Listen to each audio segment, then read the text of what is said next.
নমস্কার বন্ধুরা, কেসি কিচেনে সবাইকে স্বাগত। আজ আমি নিয়ে এসেছি আলু করলা দিয়ে একটা ভীষণ টেস্টি রেসিপি। চলো দেখে নিই আমি কিভাবে বানাচ্ছি। দেখো, আমি মোটামুটি 5-6টার মতো করলা নিয়েছি, সেগুলোকে এরকম একটু মোটা মোটা গোল গোল করে কেটে নিয়েছি। আর তার সাথে একটা আলু নিয়েছি, এই আলুটা আমি সেদ্ধ করে নেব, সেদ্ধ করেই আমি রেসিপিটা করব। তারপরে এই দিকে দেখো একটা কড়াই চড়িয়েছি গ্যাসের মধ্যে, তার মধ্যে কিছুটা জল দিলাম। জলটা গরম হয়ে যাওয়ার পর 1/2 চামচের মতো নুন দিয়ে দিলাম। এই নুন জল গরমটার মধ্যে আমি করলাগুলো দিয়ে 1 থেকে 2 মিনিটের মতো ভাপিয়ে নেব। দেখো, আমি ঢাকা দিয়ে দিয়েছিলাম, ঢাকা দিয়ে ভাপিয়ে নিয়েছি। এবারে আমি দেখে নেব, মোটামুটি 70% আমার সেদ্ধ হয়ে যাবে, তাহলেই কিন্তু রেসিপিটা ভীষণ ভালো হবে। আর রেসিপিটা করলার তেতো ভাগটাও কমে যায় এইভাবে যদি তোমরা বানিয়ে নাও। দেখো, আমার সেদ্ধ হয়ে গেছে। আমি এবার কড়াই থেকে সমস্ত করলাটা উঠিয়ে নেব। তার আগে আমি গ্যাসটাও বন্ধ করে দিয়েছি। সমস্ত করলা উঠিয়ে রেখে দিলাম। ওই কড়াইটা ধুয়ে আবার আমি চড়িয়ে দিলাম, আর তার মধ্যে আমি সর্ষের তেল 2 চামচের মতো দিলাম। আর দিলাম তার সাথে 1/2 চামচ নুন তেলের মধ্যে, কেন কি করলাগুলো আমি জল থেকে উঠিয়েছি। নুন দিলে কিন্তু করলাগুলোর থেকে তেলটা ছিটাবে না। এবার করলাগুলো আমি ওই তেলের মধ্যে দিয়ে বেশ ভালো করে লাল লাল করে ভেজে নেব।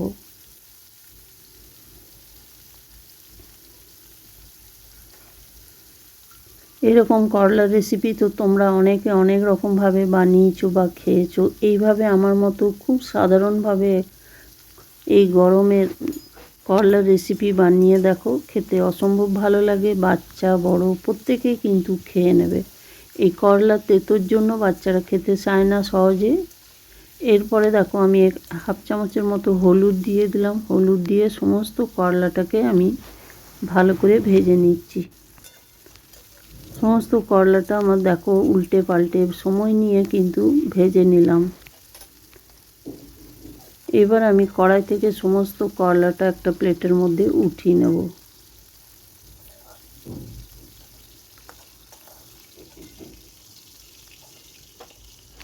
কড়াই থেকে আমি সমস্ত উঠিয়ে নিয়েছি। তারপরে যেটুকু তেল বেঁচে আছে তাতেই আমি পুরো রান্নাটা করে নেব। এরপরে দেখো, আমি 1/2 চামচের মতো 5 ফোড়ন দিলাম, একটা শুকনো লঙ্কা দিয়ে দিলাম, আর একটা পেঁয়াজকে আমি কেটে রেখেছি, সেই পেঁয়াজটাও আমি দিয়ে দিয়েছি। এই পেঁয়াজটা আমি একটু বেশ মোটাভাবে কেটেছি, তাহলে কিন্তু খেতে ভীষণ ভালো লাগবে করলার এই রেসিপিটা। পেঁয়াজটা দিয়ে দেওয়ার পরে বেশ কিছুক্ষণ সময় নিয়ে করলাটাও এই পেঁয়াজটাও ভেজে নেব। তার আগে আমি এতে পরিমাণ মতো নুন দিয়ে দিলাম, আর 1 চামচের মতো হলুদ দিয়ে দিলাম। নুন হলুদ পেঁয়াজে দিয়ে দিলাম, আর তার সাথে দিলাম খুবই 1/2 চামচের মতো ধনে গুঁড়ো আর 1/2 চামচের মতো জিরে গুঁড়ো। আমি এইভাবেই এই রান্নাটা খুবই কম তেল মশলা দিয়েই বানাচ্ছি, তাহলে কিন্তু খেতে অসম্ভব ভালো লাগবে। আর শরীরের জন্য, শরীর স্বাস্থ্যের জন্য তো কম তেল মশলা দিয়ে রান্না খুবই ভালো কাজে লাগে। এরপরে দেখো, আমি 1/2 কাপের মতো জল দিয়ে দিলাম পেঁয়াজটার মধ্যে। জল দিয়ে ঢাকা দিয়ে রেখে দিলাম, তাহলে পেঁয়াজটা একটু নরম হয়ে যাবে। এইবার আমি কয়েকটা কাঁচা লঙ্কা কেটে চিড়ে আমি দিয়ে দিলাম, তার সাথে দিলাম একটা টমেটো। টমেটোটাও কেটে দিলাম, আর দিয়ে দেওয়ার পর পেঁয়াজটা আরও বেশ কিছুক্ষণ ধরে এটাকেও কষিয়ে নেব। টমেটোটা তাহলে নরম হয়ে যাবে, টমেটো আর পেঁয়াজ। আমার রেসিপি যদি তোমাদের ভালো লেগে থাকে তো লাইক, শেয়ার ও কমেন্ট অতি অবশ্যই করে দিও। নতুন বন্ধুদের সাবস্ক্রাইব করার অনুরোধ রইল। এরপরে দেখো, টমেটো আর পেঁয়াজটা ভাজা হয়ে যাওয়ার পরে ওইদিকে যে করলাগুলো আমি ভেজে তুলে রেখেছি, সেই করলাগুলো আমি এটার মধ্যে দিয়ে দিলাম। দিয়ে দেওয়ার পরে আরও বেশ কিছুক্ষণ ধরে করলাটাকে কষিয়ে নিতে হবে।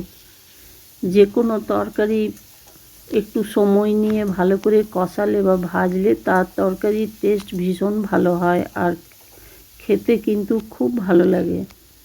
দেখো, করলাটাকে আমি সমানে কিন্তু উল্টে পাল্টে দিচ্ছি। আর তার সাথে ওইদিকে যে আলুটা আমি সেদ্ধ করে রেখেছি, আগেই বলেছি আমি আলুটা সেদ্ধ করে নেব, ওই সেদ্ধ আলুটা এবার আমি করলার মধ্যে দিয়ে দিলাম।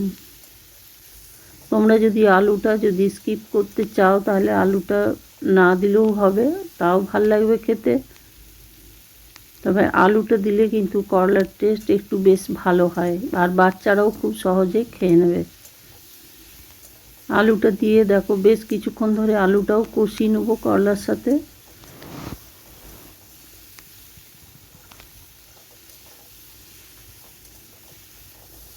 আর এটা ভীষণই চটজলদি হয়ে যায়, খুব সহজে হয়ে যায়, আর এত টেস্ট হয় এই করলার তরকারি, মনে হবে এটা দিয়েই এক থালা ভাত খেয়ে নিই।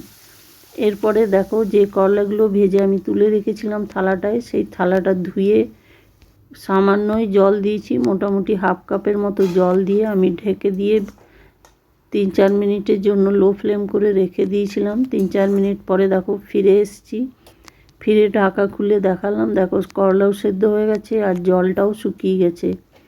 এরপরে আমার তরকারিটা প্রায় হয়ে এসেছে। আমি তার আগে নামানোর আগে হাফ চামচের মতো 5 ফোড়ন রোস্ট করে গুঁড়ো করে রেখেছি, সেইটা আমি দিয়ে দিলাম।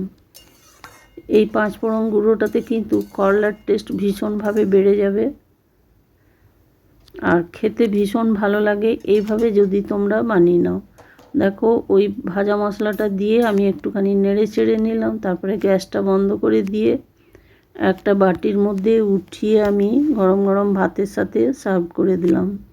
এটা খেতে যে কি ভালো লাগে, না বানিয়ে খেলে তোমরা কেউ বুঝতে পারবে না। একদিন তোমরা বানাও, বানিয়ে দেখো, ভীষণ ভালো লাগবে। তোমরা সকলে ভালো থেকো, সুস্থ থেকো। ফিরে আসছি পরের